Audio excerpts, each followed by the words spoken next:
Pemirsa, Direktorat Jenderal Imigrasi resmi melakukan pencegahan ke luar negeri terhadap mantan Jampitsus Febri Adriansyah dan Don Rito selaku tersangka kasus dugaan korupsi dan tindak pidana pencucian uang. Dirjen Imigrasi Kemenimipas Hendarsa Marantoko menyebut pencegahan itu dilakukan atas permohonan Direktorat Reserse Kriminal Khusus Polda Metro Jaya tertanggal 11 Juli 2026. Hendarsa mengatakan pencegahan berlaku selama 20 hari sesuai dengan ketentuan yang berlaku. Menurutnya pencegahan ini sebagai upaya untuk mendukung proses penegakan hukum sesuai prosedur perundang-undangan yang berlaku.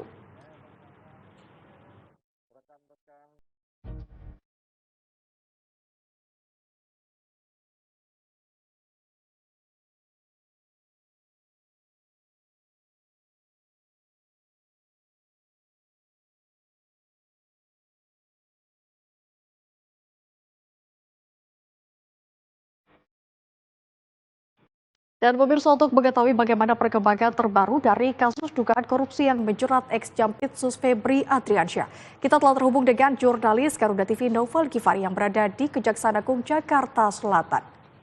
Ya, selamat siang Noval. Seperti apa perkembangan terbaru dari tempat Anda melaporkan dan bagaimana situasi di sana saat ini?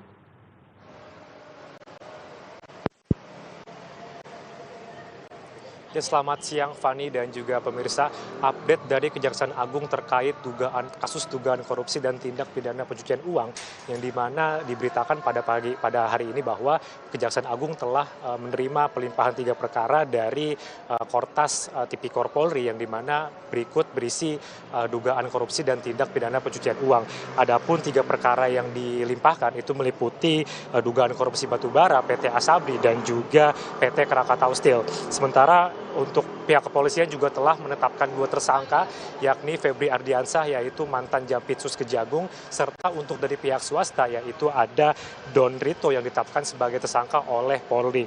Sementara untuk Febri sendiri diduga terlibat dalam dugaan kasus korupsi yang dimana juga terlibat dari tindakan pidana pencucian uang terkait penanganan perkara PT Asabri dan juga terdapat beberapa dan diduga juga melakukan korupsi lainnya.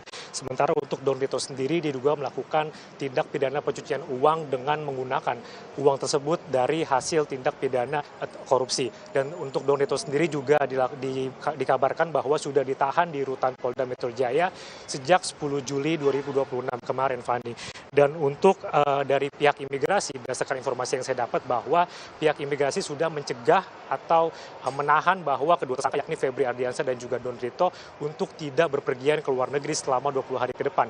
Yang dimana Fani dan juga pemirsa bahwa ini merupakan permohonan langsung dari Direskrimsus Polda Metro Jaya. Sementara pihak imigrasi sendiri juga mengatakan bahwa pihaknya akan mengikuti pencegahan atau permohonan pencegahan yang diberikan oleh Polda Metro Jaya, yang dimana imigrasi juga akan mengikuti semua aturan yang berlaku terkait perundang-undangan yang sudah ditetapkan. Adapun Febri sendiri juga dikabarkan bahwa sudah mundur dari Kejaksaan Agung yang dimana jabatannya sudah dilepas sebagai Jampitsus Kejaksaan Agung. Dan kalau kita kilas balik, Fani dan juga pemirsa, bahwa penyidik telah memeriksa 15 saksi dan dua ahli serta melakukan penggeledahan di 12 lokasi, yang dimana lokasi diantaranya yakni Mandi Changer, ada juga kafe di Cepete dan juga rumah di Sentul Bogor. Sementara untuk barang bukti yang diamankan berdasarkan pengamanan terkait Febri Ardiansyah sendiri yaitu antara lain 74 kg emas batangan, lalu ada 4 juta dolar Amerika Serikat, lalu ada 14 juta dolar Singapura, serta terdapat uang tunai sebesar 100 juta rupiah. Sementara Kejaksaan Agung sendiri juga menyatakan akan melanjutkan proses penanganan ketiga perkara ini sesuai dengan ketentuan hukum yang berlaku. Adapun Fani dan juga pemirsa bahwa saat ini update terbaru atau pergerakan terbaru dari Kejagung pada siang hari ini belum ada pergerakan terbaru dan belum ada update terbaru, dan kami masih akan memantau apakah ada update atau pergerakan terbaru dari Kejaksaan Agung. Saya kembalikan ke Anda, Fani, di studio. Baik, terima kasih Noval untuk informasinya. Kami terus memantau perkembangan terbaru dari dugaan tindak pidana korupsi. Selamat bertugas kembali, Rick.